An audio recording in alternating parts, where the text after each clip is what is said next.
Hey dudes, welcome to Splat from the Past, the only 80s themed horror and sci-fi show where things can get totally radical.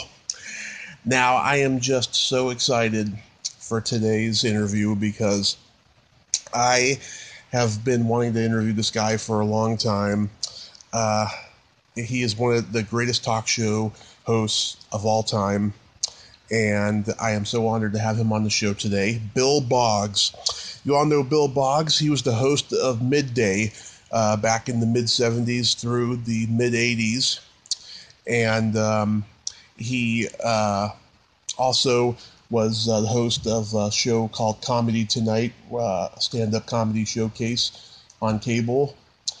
He was also a producer on the Morton Downey Jr. show. He's had cameos in lots of movies like Trading Places and The Eyes of Laura Mars.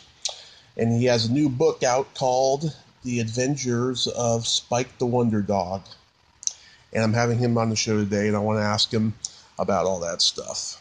Like I said, he's one of the greatest talk show hosts of all time, and he's just truly a legend. Anybody who grew up watching PBS back in the day saw him on there. And he's also been a host on the Food Network, especially in the early days of the Food Network before anyone knew what it was. And I just can't wait. It's going to be awesome today. So yeah, here is my interview with Bill Boggs.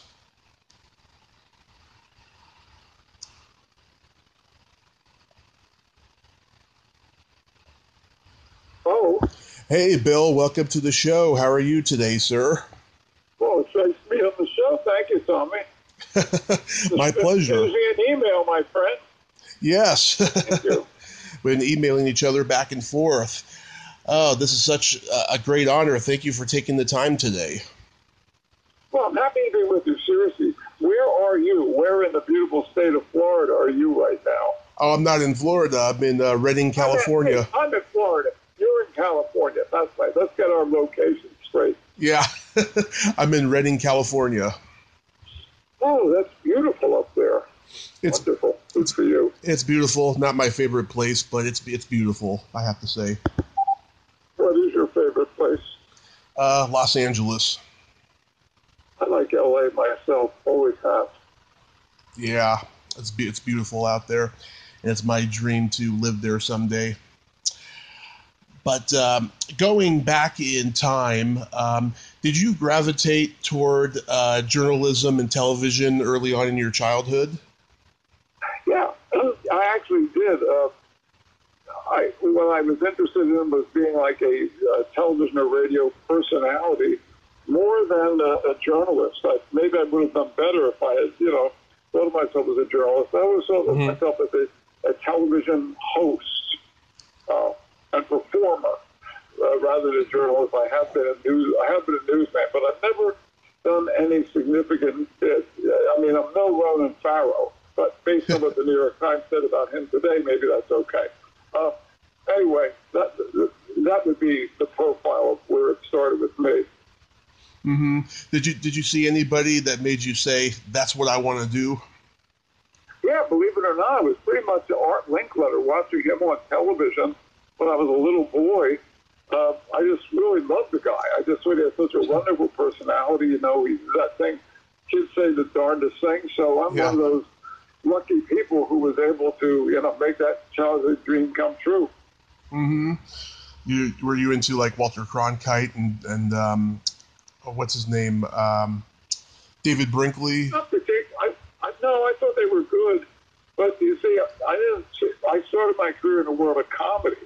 I never identified with Walter Cronkite or Huntley and Brinkley at all. I was identifying more with Johnny Carson. Mm-hmm. Of course, everybody got into Johnny Carson in that era. Yeah. So you're born and raised in Philly? Yep, that's correct. I'm a native of Philadelphia. I went to the University of Pennsylvania, but that was when, it was easier to get in. I don't think I could get into the smallest community college in America now. But then, yes, I did go to Penn, Philadelphia. Yeah, higher grade point averages now? Well, it's just much higher standard of getting into getting into college and when I was applying, correct. Mm-hmm. And after you graduated from the University of Pennsylvania, is that how you met Tom Patchett and Jay Tarses? Well, yeah, they were working. I took this job working at Armstrong, core company, Armstrong World Products, and I met these guys. And all of us hated our jobs. That they were creating comedy routines just as a hobby. Mm-hmm. And I suggested that if they had a lot of routines, maybe I could be their agent. And I started booking them around while we were still working at Armstrong, and they were great. I mean, really, really good. So we got them on the Merv Griffin show, multiple appearances. Daytime talk show. We quit our jobs, and that's how I got into show business in the sparkling world of comedy, not as a newspaper writer or anything like that. Wow. What kind of an act did they do? Well, back then, there were a lot of comedy teams. Mm-hmm. Even Fred Willard, who we just died lost a couple days ago, was originally in the comedy routine. You had Jerry Stiller, who died a week and a half ago, in the comedy team. Mm-hmm. It was Rowan and Martin. Martin and Lewis had just broken up, so they were a comedy team doing sketch comedy. The only sketch comedy you see right now is basically Saturday Night Live. There is no existing comedy team in show business now. But in the history of show business, you've had Laurel and Hardy, Abbott Costello, Mike Nichols and Elaine May, Dean Martin and Jerry Lewis. There just is no comedy team existent right now. I know. It's weird how there's no comedy team. Actually, I think the closest to a comedy team now is probably those two guys, Tim and Eric. But that's about it. Yeah, that's true. Yeah. Did you guys have to play some really dingy, dark dives? Well, yeah, comedy clubs like the Improvisation, the Bitter End in New York.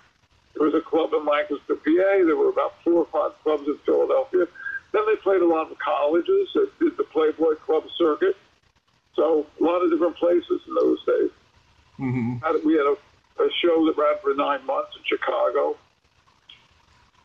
Wow, that's great. And of course, they went on to become probably the greatest TV writing team in history. Well, no, I wouldn't say they were the greatest TV writing team in history. They were extremely good. I mean, I don't know who the greatest TV writing team in history is. They wrote for Mary Tyler Moore and Bob Newhart. Very, very good comedy writers. Yeah. You still talk to them? I had lunch with Tom Patchett this past January before everything broke, when I was on a little swing to the West Coast visiting my former business partner, Richard Baker, with my beloved long-suffering girlfriend, Jane Rothschild. Yeah. Yeah, and I saw that Jay Tarses was having his own web series for a while called like Wisdom from an Old Guy or something, where he's like, Oh, really? Yeah, where he's... know that. What's it called? I think it's called Wisdom from an Old Guy or something, where he's like in a log cabin and he's just, he's giving advice to the camera, and then you see him going out on location and doing things in the wilderness or something. Yeah. I have to check that out. I was unaware of that. Yeah, it's a couple years old, but he's been doing it. But so you left them, and then you decided you wanted to be an on-camera personality? Yeah, as we were initially talking, I went back to my original. First off, we all got out of Armstrong together, which was very important because that was a dead-end situation we hated. We got out of Armstrong together, and then that's how I essentially got on television in Philadelphia. So I began. My career has always been informed by comedy. Mm-hmm. And you were at KYW in Philly first, and then you left for the ABC affiliate, WGHP in North Carolina, and you did a show called Southern Exposure with Bill Boggs. That's exactly right. Yeah, is that where you cut your hosting teeth, really? Excuse me? What's the question? Oh, is that where you cut your hosting teeth? Yeah, I guess that's a very good way to put it. So the Southern Exposure show, absolutely. Mm-hmm. And as you mentioned before, you had been an anchor man. Did you like doing that as much as hosting? No, I prefer interviewing people. The anchorman thing was okay. It was very lucrative, but I didn't enjoy it as much as interviewing people. I see. So how does Midday Live come into your life? Well, the show I did in North Carolina, which, by the way, had the dog on it, Spike the Wonder Dog, that the book is about. Yeah. The show that I did in North Carolina was very successful, and I got an offer to go to New York and host Midday Live. Nice. I know that your favorite... Actually, the title was Midday Live with Bill Boggs. It's the title of the show. Always try to get your name in the title of the show. Right. A little bit of show business wisdom from Bill Boggs. Mm-hmm. Yeah, because it was your show. It hadn't been anybody else's before that. Pardon me? What was that? Because it was your show. It wasn't anybody else's before that. Yes, other people hosted the show, but I inserted my name on the show. Oh, okay. So no one else had inserted their name before that. No, and I did the same thing with Southern Exposure. With Southern Exposure with Bill Boggs. Always try to get your name in the title, like The Tonight Show with... Especially if The Tonight Show with Johnny Carson. The Tonight Show with Jimmy Fallon. Full title. Yeah, especially if the show is doing well, too, and that helps, yes. Yeah, and the audience is familiar with you. It didn't help Chevy Chase with his show. Yeah. Yeah, I remember. I saw an article on that the other day, as a matter of fact. Yeah. Now, I know that your favorite interview was Frank Sinatra, who you grew up idolizing. Yeah. To this day, is it still surreal that you got to interview him? No, it just happened. I met him, and it was never a surreal experience interviewing Frank Sinatra. Listen, before we run out of time, I think we should talk about the essential reason why I'm on your show today, which is that tomorrow, within 24 hours of now, a historic moment occurs in my life, and that is to release my book, The Adventures of Spike the Wonder Dog, as told to Bill Boggs. See, I even got my name in that title. But I think it's important to talk about that. Oh, yeah, let's talk about the book. So where did the idea come from? Well, I had a dog on the North Carolina show named Spike, who was very popular. He was on the show. We did a lot of crazy things together. Before coming to New York, he got killed, run over by a drunk driver. And it was a horrible thing. He was an extremely funny, comical English Bull Terrier with a little spot on his eye, like Spuds MacKenzie. So what happened was, Tommy, when I decided that I wanted to write another book, this is my third book. The first was a novel that was purchased for a Hollywood screenplay. The movie was never made, but the book did well and was purchased. That is not unusual. I thought, what if the dog hadn't gotten killed? What if he had come to New York and, in today's world, become a big TV and social media star with his master being a talk show host? So I patterned the arc of the early first half of the book on my career like a memoir, and it's narrated by a dog now, Winston Groom, who wrote Forrest Gump, which is a highly successful book of adventures that Spike is fiction's 20th canine. People love dog stories. Yeah. The book is narrated by a dog, so you're hearing the dog's voice and the dog's observational view of the world and people around them and things like that. Nice. And it's got humor in it, and it's I've also got personal. It's a satire. It's high satire. Right. It's an absurdist comedy, and with a touch of memoir. The whole thing, little did I know, Tommy. My first, I knew that someday I'd be promoting my book and doing interviews, like I'm doing now. I had no idea that I would be doing it in a pandemic, which I actually have more purpose in talking about the book now, because the book, according to 10 critics, is laugh out loud funny. If you read the book, you're going to be laughing a lot. And short of a vaccine, because of the virus, virus, laughter surely is the best medicine. So I'm simply saying, if you like to read and you want a real break from the misery that we're all facing right now, orderspike.com. You can simply go to orderspike.com. They have a Kindle, they have it in hardback. Get the book, read it, laugh, and let me know what you think. I will certainly do that. I've been watching your Trapped live show, and you've mentioned the book, and you've said that the book really pushes the boundaries of today's political correctness. Well, humor in and of itself, it's not a political book. It's a comedy book. But in terms of people being offended, it's warning politically incorrect humor means you might be offended at a stereotype. You might be offended at the sexual objectification of women. You might be offended just by some of the situations, the jokes and things like that. The very nature of humor is transgressive. Things have gotten so serious in our society that a comedian makes a joke, somebody in the audience doesn't like it, they go on social media the next day, they're vilifying him because they didn't like a joke. People, it's gone too far. We become too sensitive. We're supposed to be a melting pot. It's time for us to melt and not be so. This person offended me. This person offended that group.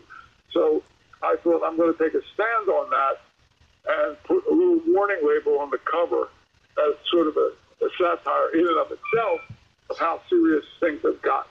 I hope when we get through this pandemic that we can be grateful for life, grateful for each other, and a lot less sensitive about having our little feelings hurt every now and then.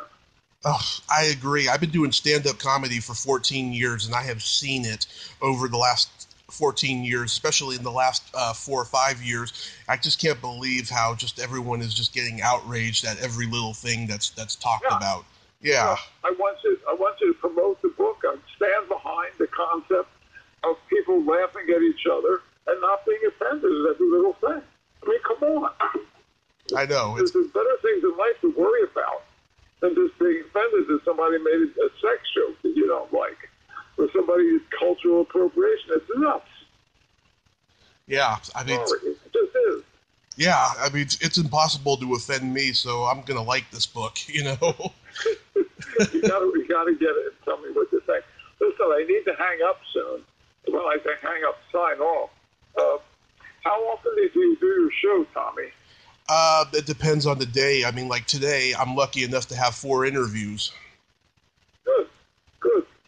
Well, listen, I want to thank you very much. Someone watching now wants to laugh. It's orderspike.com. The Adventures of Spike the Underdog as told to Bill Boggs. That's the title of the book. And stay in touch with me, okay, Tommy? Please? Absolutely, Bill. And, you know, I'm watching your show Trapped Live all the time. I love what you're doing on there. I love how you show old clips, you know, and I want you to keep doing that because we need you during this pandemic. And it was such an honor to talk to you today. I hope the book does well. Well, thank you. We're going to have Stephen Scott and Judy Gold and Bill McCuddy, 3 comedians on Trap Live this Friday at 5 o'clock on Facebook or on my YouTube channel, Bill Boggs TV, my YouTube channel.